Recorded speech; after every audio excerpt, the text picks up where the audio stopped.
Hi,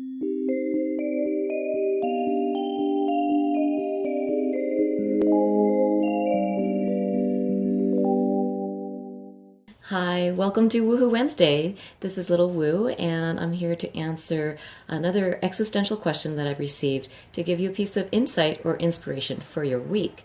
And this week's question is, what is the goal of evolving and living in this material world? Is it to reproduce, keep our species alive, and evolve to a non-physical dimension? Or to be more powerful, crushing others, or to be sheep? I know that last part was a little bit cheeky. Thank you for that question. I'm going to approach it by just first prefacing it with the reminder that there's generally two major realms of belief around why we're here. And if you're at all a philosophical person, at some point in your life, maybe as early as childhood, you would have sat and pondered the meaning of your existence. Why are you here? And I'd love to hear some of your thoughts of what were your first answers as a child when you first thought that. What were your answers? A lot of them will be based on witnessing your own life experiences and then kind of coming to a determining answer based on what you've experienced as a child. But, as you keep growing and you start to experience more of life, you keep evolving that answer. And the two major realms of belief involve, one is that this is just a mechanical universe, and you probably heard that one, where this is everything that happens is random. Even spontaneous leaps of evolution is just like this crazy journey of just trying to survive. So these beings that just burst into existence and then try to survive and then burst out of existence. So it's a kind of this feeling of randomness, spontaneity, leaps of evolution that come from survival and just this very mechanical way of being alive on this planet. And so that one is less of it's a very pure scientific approach, but there's another level of science and mysticism that talks about the other realm of belief, which is that this is a meaningful universe, that this is a loving universe.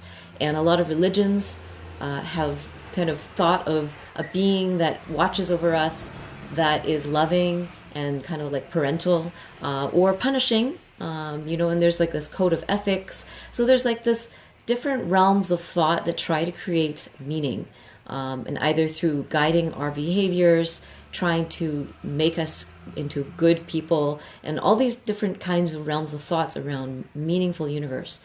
And I'd like to kind of share what I look at, how I look at a meaningful universe.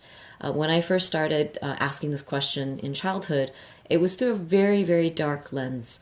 I was dealing with a lot of isolation. And so during my isolation, I would think about, well, why am I here? Am I here just to live a life of punishment? Am I here to live a life of pure pain? What's the point of all this pain? And so my first initial response was that if there is a God, that it's not a merciful God, and that it's a punishing, hateful, definitely not benevolent God. So I had a very dark view of God, if there ever was one in my mind. And I started to feel like this was a meaningless universe. So for a period of time, I was very much an atheist. And not just an atheist, but someone who really believed that the universe was out to get you. And so it was actually a little bit personalized. So it's the opposite of a god. It's like the belief in a demon, or a belief in evil, or the belief in meaninglessness that is out to get you. So it's kind of personal. And now, as I grew and as I started to feel this other contrasting belief arise in me, this belief in nobleness, this belief in our goodness, this unwillingness to let go of enchantment, to not actually let cynicism take hold of me, then this other belief system of, there is meaning, there is an incredible intelligence in this universe, there is a higher purpose for my pain and suffering. And that's when I really started to move into the realm of compassion and the study of why we feel compassion, why we care about others. And this word replaced love for me, because love is romanticized and is misunderstood. But compassion is, I think, a word that helps us get closer to what our purpose is. And so I talk about, with my students and my clients, I talk about doing a PhD in compassion. And that's not something that you receive from a school or university, but I talk about it in a bit of a kind of cheeky way, like we're here to receive a cosmic degree, because you're never going to be finished studying compassion, learning about how to be more compassionate. And you study it through your own life experiences. The things that hurt you the most, the things that keep showing up for you, the things that are very painful, are the very things that you're here to understand. And to, when you understand something, you naturally have more compassion.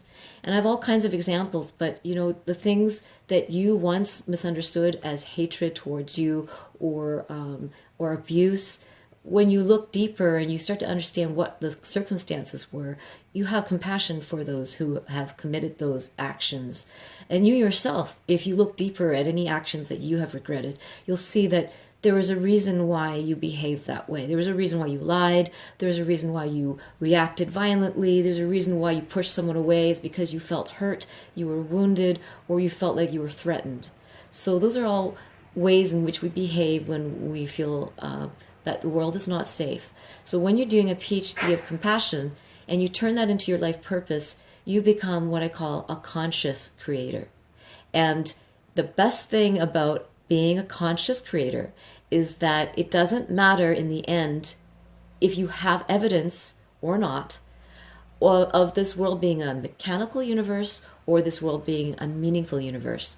Because in the end, when you're a conscious creator, you are making meaning. And as an artist, when your life is your art, you're constantly creating meaning with how you perceive it, with how your actions are played out.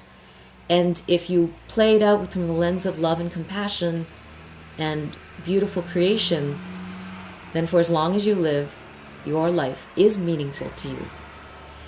And for all of those who care about beauty, who care about love, they will flock towards you, they will be attracted to you because you're resonating in the same frequency. And for those who are still deeply suffering, they will also feel the gentleness and kindness from your heart, and that will soothe their wounds. It will, from a distance, even if they're not ready for love, they will witness how your actions make their world slightly less painful.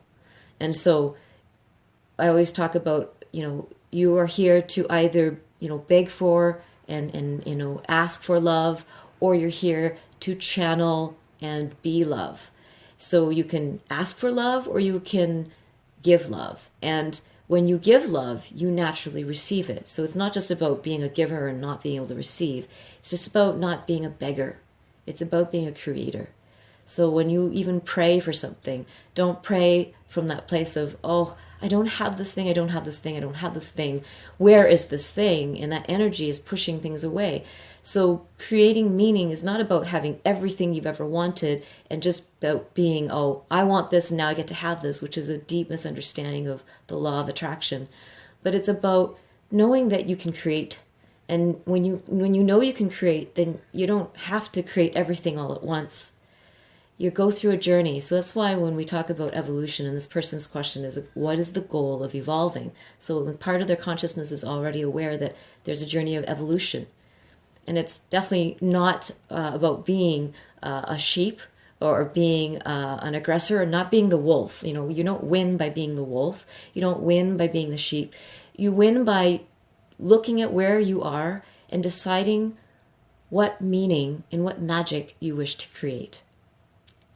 So I hope that helps.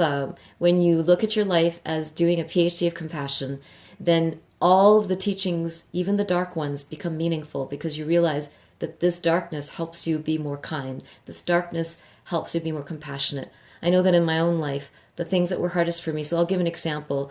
I felt really unwanted growing up, and I felt very unwelcome on this planet. So when you take all that darkness, all those years of feeling unwelcome, then you flip it around, you know what you realize is that your PhD is not about unwelcome. Your PhD of compassion is about the art of welcome, the art of helping yourself realize that you are wanted, that you belong.